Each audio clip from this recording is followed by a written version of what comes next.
ቢሮውን ፈልገህ ሂድ። አናስገባም ካሉ ተደባደብ። ተደባድበ ፖሊስ ይመጣል። ለምን ስትል የበላይነህ ክንዴ ልጅ ነው የበላቸው። ዝም ብለህ ገጠር ወልዶኝ ነው ዝም ብለህ በላቸው ፖሊሶች። ከዛ ግርግር ይፈጠራል። በላይነህ ይወጣል። የምን ልጅ መጣ ደግሞ እኔ ምናምን ብሎ ሲወጣ እኔ ጋሽ አንተን ላገኝ ፈልጌ ነው ብለህ። ሰላም ሰላም ዩቲዩብ፣ ዛሬ ማነጋገርና አዝናኝ የሆኑ ቪዲዮችን ወደ እናንተ ይዘን መተናል።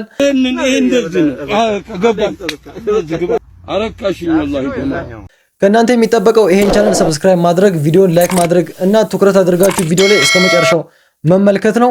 ሰብስክራይብ ግን ፈልጊው ነው፣ አስቸኳይ ነው። ሰብስክራይብ አድርጉ። ቀጥታ ወደ ቪዲዮ። አካውንቱ መዘጋት የለበትም። ትክክል አይደለም። አካውንቱን መንግስት ካላችሁ ሶሻል ሚዲያን ኮንትሮል የምታደርጉ ኢትዮጵያ ካላችሁ ፕሊዝ ልቀቁለት፣ ፕሊዝ። ምክንያቱም ነገ ታለቅሳላችሁ። የምታለቅሱት መቼ ነው? እሱ አካውንቶቹ ተዘግተው ካናዳ የገባ ጊዜ ይውዳል። እውነቴን ነው ማውራችሁ። የእሱ አካውንት እንደተዘጋ ሁለተኛ አካውንት ተዘግቶበታል። ደጋግማችሁ ከዘጋችሁበት ይሄ ልጅ መንቀሳቀሻ የለው ይወጣል ከሀገር። ከሀገር የወጣ ጊዜ ፍምስናውን አግኝቷል። ብዙ የዓለም ሚዲያዎች ዘግበውታል። ልጁ አገሬ ላይ ታፍነን ነው የምንኖረው። እኔ እንዲያውም አገሬ ፎር ጉድ ነበር የገባሁት፣ መንቀሳቀስ እንኳን አልቻልኩም። ስለዚህ ኢትዮጵያ ታፍናለች ብሎ ፖለቲካ ነው የሚሰራው። ስለዚህ ጥንቃቄ አድርጉ። ስለዚህ ኖ ተዘግቷል። ምንድነው ቪዲዮ መፖሰት አይችልም። ቪዲዮ ካልፖሰተበት መነጋገር ካልቻለበት ነገሩ ለብልጽግናዎች በጣም አደገኛ ነው። ይሄን ነግራቸዋለሁ። ለብልጽግና ዜሮ የሚከተው ፖለቲካ ያልሆነ ፖለቲካ ነው። ስለዚህ ያንን አካውንት ከፈቱለት። ስለዚህ አካውንቱን ከፍታችሁ እዛ ላይ ጥሩ ነገር እንዲያስተላልፍ ማናጀር ቀጥሮ እንዲያደርግ አድርጉበት እንጂ ድምፁን ከታፈነ ኦፊሻሊ ስራችሁ ባዶ ይገባል። እርግጠኛ ነው። ስለዚህ እንደሱ እንዳታረጉ ባይሆን ይመረጣል። ልጁ ፖለቲከኛ አይደለም፣ ምን አይደለም። ራሳችሁ ናችሁ። ኢቭን ለአየር ኃይል ናና ሀሳብ ስጥልን ሞቲቬት አድርግልን ያላችሁት ራሳችሁ ናችሁ። የሚያውቀው ታሪክ የለም። መጣ ሰግጥ ፈምስ አላቸው። የሚያውቀው ታሪክ የለም። ልጁ በሚያውቀው ትሬንድ ሰው ተቀበል። ስለዚህ እባካችሁ ልጁን ከዚህ በኋላ ተፋቱት። በቃ ምንም ነገር ውስጥ እንደሌላ አይታችኋል። ፍቱት። እኔ ሙሉ በሙሉ ፈትቼዋለሁ። አዮኒ ማኛ ሰርበ በቃ አዶናይ መልስ አልሰጥ ሲልህ ፈትቼዋለሁ አልካ። መለስ ዜናዊን በህልሜ አይቼው እውነት መናፍስቶቹ ዱላ ይዞ ትልቅ ዱላ ከቅዳሴ ወጥቶ ሲያስቀድስ ጋቢ ለብሶ የመሳሰሉት ነው ያየሁትና መናፍስቶቹ ለኢትዮጵያ እንዲጸልይ ያደረጉት ነው። መንትዮቹ መናፍስቶች እውነት እሱን የተናገርንበት ጊዜ ሁሉ ይቅር ይበለን እኛ ኢትዮጵያውያን። እውነት እሱ የሰራውን በሙሉ አይደል አሁን ኮሪደር ልማት ምናምን ዳርዳሩን እየሰሩ እያሉ ያሉት አባይ ምናምን አንድ ነገር ሳይሰሩ በጣም የሚያሳዝን ነው። እውነት መለስ ዜናዊ ለካ ምን አይነት ስራ እንደሰራ ያየነው አሁን ነው በጉልህ በእውነት። እነኚህ በዘረኝነት ነው ያሳዩን፣ ዘረኝነታቸውን ነው እንጂ ያሳዩን ሌላ ነገር አላሳዩንም። እና እውነት ይቅር ይበላችሁ መለስን የተናገራችሁ በሙሉ ካሁን በፊት አንደኛው አንተ አይደለ እንዴ? ሁላችንም በእውነት ባለማወቅ እንደዚህ አይነት መንግስት የዘረ አይን ያወጣ ዘረኛ መንግስት መጥቶ ስናይ ለካ የሚገርም ነው። ነፍሱን ይማር ለመለስ ዜናዊ በፍቅር አምላክ ስም የፍቅር አምላክ በገነት ያርግ ነፍሱን። የፍቅር አምላክ ይባርክልን። አረ ራስን ይቅር ይበል ደምሳሽ። አንተ አልነበርክ እንዴ ላይቭ ላይ ቁጭ ብለህ መለስን ስትሰድብ የምትውል የነበረው? በዘር ከፋፍለን መለስ ነው ምናምን እያልክ አሁን ደግሞ ተቀጥሰ መለስ ምንም አላረገ ምናምን ማለት ጀመርካ። አይደምሳሽ ወጣቱ የሚፈልገው ሰላም ነው። አሁን እነዚህ የሚንጨረጨሩት ምንድነው? ዩቲዩብ ላይ ቪው ቀነሰ። ምንድነው? ወጣቱ አሁን ስለ ፖለቲካ ሰፍ ብሎ መስማት አይፈልግም። እንደዚህ ፓርቲ እንደዚህ አይፈልግም። ወጣቱ መስራት ነው የሚፈልገው። ወጣቱ አሁን በቃ ሰላሙን ማግኘት ነው የሚፈልገው። ስለዚህ ፖለቲካ ፓርቲዎች ቢቃወሙት አይገርመኝም። ይቃወሙታል ነገም። ለምን? በእንጀራቸው ላይ ነው የመጣው። ለምን? እነሱ ሀገርን ማበጣበጥ ነው የሚፈልጉት። ለምን? ሀገር አንድ እንዳትሆን ነው የሚፈልጉት። ለምን? ብሔር ከብሔር ከፋፍለው ሃይማኖት ከሃይማኖት ከፋፍለው ማበጣበጥ ነው የሚፈልጉት። ይሄ ልጅ ደግሞ ይሄን ነገር አስወጣ። በቃ ገብቷል። ይሄን ነገር አይፈልግም ልጁ። አሁን ፖለቲከኛ አይደለ፣ የብሔር እንትን ያለ አይደለም። አመለካከቱ ኢትዮጵያ የሚሸት ነው። ሃምብል ነው። ሂዩማኒቲ ያለ እየተላበሰ ልጅ ነው። ስለዚህ ፖለቲካ ፓርቲዎች ሌሎቹ ተቃወሙት ማለት ብዙ ሰው እየተቃወመው እንደሆነ አንሰብ። ገብቷል። አንድ ፖድካስት ላይ ከፍቶ ስለ አዶኒ ለፈለፈ ማለት ህዝቡ ተቀብሎታል ማለት አይደለም። ህዝቡን የተቀበለውም አዶኒን እኮ እያየን 3.9 ሚሊዮን ፎሎ እያደረገው ምን ያህል ልጁ በህዝቡ ላይ ተጽዕኖ አሁንማ በቃ ፖለቲከኞች እኮ ትተውታል ፖለቲካቸውን። አሁን ፖለቲካው አዶናይ ነው። በቃ ሚዲያ ላይ ይመጣሉ፣ ስለ አዶናይ ነው የሚያወሩት። በቃ በየቀኑ ስለ አዶናይ ነው። ቲክቶከሮች ባህልና ወግ በጠበቀ መልኩ ለመተንፈስ ይለማመዱ። አፈጠንኩት።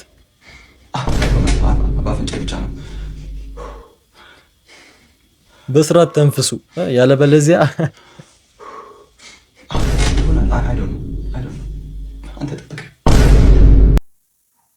ቲክቶከሮች አሁን ላይቭ ላይ የምታረጉትን ነገር ፖሊሶች ምናምን እየተከታተሏችሁ ነው። ስትነፍሱ አሁን እንዳሳያችሁ አይነት አላ በፍጥነት ምናምን መተንፈስ የለባችሁም። ለምትናገሩት ቃላት መጠንቀቅ አለባችሁ። ያለበለዚያ ሸቤ ነው። በቃ አሁን ከዚህ በኋላ ሸቤ ነው፣ ሁሉ ነገር ሸቤ ሆኗል። የትናንት ማንነትን ማሸነፍ ካልቻልክ በቃ ርቡህ ነው ብላበት። ምናልባት ዛሬ በእግር ልትሄድ ትችላለህ፣ ምናልባት ነገም በእግር ልትሄድ ትችላለህ። ወራቤ ልጅ ጠቅ ያርጉ ነው። ምናልባት ከነገ ወዲያም በእግር ልትሄድ ትችላለህ። ሁሉም ነገር የጊዜ ጉዳይ ነው። ጊዜ ነው የሚያነሳ፣ ጊዜ ነው የሚጥል፣ ጊዜ ነው የሚመታ። ጊዜ የለንም። አንዴ ጊዜ የለንም። ከኮንፈርት ዞን ውጣ። ጠዋት 11 ሰዓት አላርም ሞልተ 2 ሰዓት ተመልሰተኛ።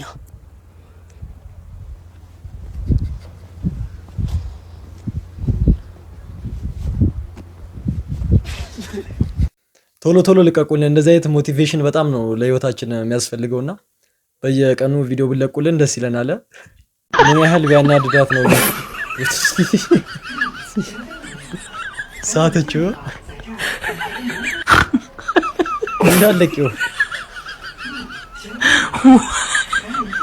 በጭራሽ አልስማማም። እኔ እኮ ልጁ ሲያድግ እኮ ባጠበውጡ ትል ይሆናል እኮ ለምን አልልም። ስሙኝ፣ እሷ ልጁን ያጠባችሁ 6 ወር ነው። አሁን ልጁ 3 አመት ሊሞላው ነው። 2 አመት ከ6 ወር እኮ የኔን ኪስ እኮ ነው የጠባው። ጋሼ እንደዚህ ማትበል ልጅ እኮ ነው የጥባ። እሱማ የጥባ ነው። ፈጣሪን እኮ አመሰግናለሁ ጥር ላይ በመወለዱ እኮ። አስቡት መስከረም ላይ ቢወለድ አጠባቡ ነው። ያንተ ልጅ እኮ ነው ወይ? ይሁናኔም ለእናቴ ልጅ እኮ ነኝ። ስሙኝ ጋሼ፣ ኤሳ 6 ጠጣ፣ ሊፕቶሚል ጠጣ፣ ኒዶ ጠጣ፣ የላም ጠጣ፣ ውሃ ጠጣ። አሁን ደግሞ እኔችን 2 ቀን ኪስ ውስጥ ብር የለም። ሲፈልግ ጥይቱን ይጠጣ፣ ያለበለዚያ ብርዱን ይጠጣ። በዛ ላይ በቀን 6 የሚበላ ልጅ ከጅብ ነው ከአንበሳ የወለደችው? ጠይቁ። ያው አንበሳ ጋር ሹፌር ስለሆንክ ይሆናል። ስሙልኛ፣ በስራ የመጣሽ አንቺ ባልዲራስ አትሳደብ። ሲጀመር እኔ ነኝ ጥፋተኛ። ስንቱን ናግባሽ ብለጂልኝ ስለኝ እምቢ ብዬ ስንቱ አላለችም። አንድ ያጨላዳ ዝንጀሮ የመሰለ ሰውዬ ነው የጠየቀሽ። ከሱ ደግሞ ወልደሽ ተጨማሪ ሆረር እዚህ ምድር ላይ እንዳትፈጥሪ ነው የገላገልኩት። ቢሆንም አንደላቋ ኖረኝ ነበር። እሱ በምኑ ስሙኝ የምትለው ሰውዬ በጣም ነው የሚያስፈራው። የሚሰራው ራሱ ነጋሽ ደገፉ ነው፣ ሬሳቸው አጭነት ማለት ነው። እሱና ሰይጣን ቢገናኙ ጋሽ እመኑኝ ሰይጣን ያማትባል። እኔ ነርግ ልጅ እንደዚህ አይባልም ተባላል እንጂ ጋሽ አለቃለኛ እየተከታተለ ስራዬን እያበላሸ እሱ እኮ ነው ኪሴን ባዶ አስቀርቶ ለእንደዚህ አይነት ጭቅጭቅ የሚዳርገኝ። ሲጀመር እሱ እንደዚህ አይነት ነገር ጊዜ የለውም። እሺ ምን አልኩ እኔ ጋሼ? አብረው እኮ ነው የሚውሉት። ለሱ እኮ የተከራከረች እኮ ነው አይደል? ትላንትና እዚህ በር ላይ ቁጭ ብዬ ፀሐይ እየሞኩ ነው። እግሬ ነው ነገር ቆነጠጠኝ። ዝቅ ብዬ ሳይው ጉንዳን ነው አንስቼ ለምን ቆነጠጥከኝ ስለው አለቃ ነው የላከን። ማን ነው አለቃ ስለው የሷን ሰውዬ ነው የጠራን። ከዛ ሲልካችሁ አንሄድም አትሉም እንዴ ስለው እምቢ ካልነው አለቃ ጭናችን ስር ገብቶ ይቆነጥጠናል። ጉንዳኖች ሳይቀር እኮ አለቃ እያሉ የሚጠሩት ሰውዬ እኮ ነው ጋሼ። ይሄን አልበድለዋል እንዴ? ነገርኩሽ እኮ አትሰሚኝ እንዴ? እሺ በቃ ይቅርታ። ልቤን አምቡላንስ እሱ ግን አያፍሩም። ከጤናው ተጣልተው ሰው ሊያስታርቁ ምናምን ሲመጡ አይገርሙም? አምቡላንስ የዚህ ዓመት አዋርድ ዶቭ ነው የሚበላው እና ዶቭን ነው መምረጥ ያለብን። ትችላለች። በቃ ኮሜዲ ሳክስ። በቃ እኔ ግንባራም ባላለሁ እንዴ? ሁሌ ግንባራ የምትሉኝ መጣችል ደግሞ የመነጽር ማስቀመጫ የመሰለሽ ልጅ መድኃኔ ዓለም የመልክሽ ግፋት ያናትሽ መተለቅ ጉልበት ራስ አንቺ እዚህ ግንባር ላይ እኮ እንደ ኮርቻ ቢደረግበት ይጋለባል። እኔናት ምን አድርጉ ነው የምትይኝ? ገብቷል ወይ የመቤት የጭራሽ የፖድካስት ማይክ መሰለሽ ዳፈን ሰንዲባ ደግሞ ለጨዋታው እኔናት ያን ያህል አልገባም። ገርበም ምን ያለው ኧረ ለጨዋታ አይደለም፣ በጣም ነው የገባው። አውቆ ነው። ማን ነው ቆይ ለህፃናት ስልክ የሚሰጠው እንዴ? አረ ወላጆች ባካችሁ ገርዱልኝ ልጆቻችሁ። አረ ባካችሁ ገና አንተ ልጅ እኮ ነህ እንዴ? የ90ዎቹ ልጅ እኮ አይደለህም እንደኛ። ዘረጋ ብለህ ታድጋለህ እንዴ? እስቲ ቲክቶክ ላይ ብዬ እገባለሁ ይመጣና እያሉ ተኩሶ እሱ በድንገት መሰለው ጀማው ሚኮሸት ብቻ ታስቀኝ ይኩ 4.9 መች ጺም አወጣ መጀመሪያ አንተኛ ላይ ጋንግስተር የምትሆነው ንገራቸው እና እንደኔና እንዳንቺ ግን የሚፈቀር የሚዋደዳት ላይፍ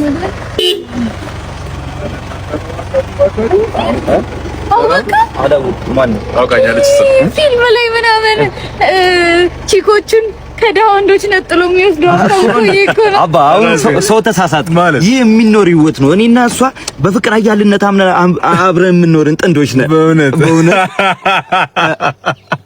አላምንም። ይኸውልህ ጨርሰኝ ስለማዱ ነው። እባክህ ባንክ ባላንሴን አታስቀው። አላምነኝም ማለት ነው። እናቴ ንገሪው እንጂ ፍቅር አይደል አያልማ ገንዘብ ነው። እየቀለደሽ እስከ ዛሬ ግን ነበር ያልነበርክ እስከ ዛሬ ኖርድ ማታቀበል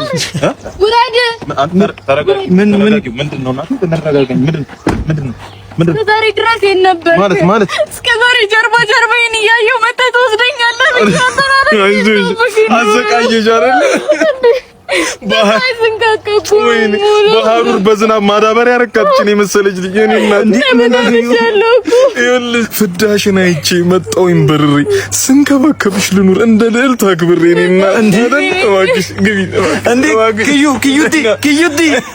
ኪዩቲማ ብዙም ጊዜ አልፈጀች ቶሎ በስላለች ልክ እንደ በስመቲ።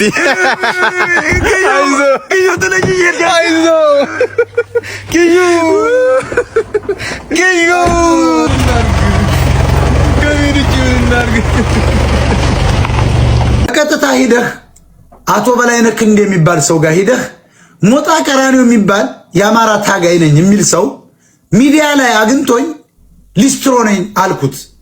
ተማሪ ነኝ ስለው ክልሉን ፋኖ አውድሞታል። ትክክል፣ ደግ አድርገሃል፣ ጀግና።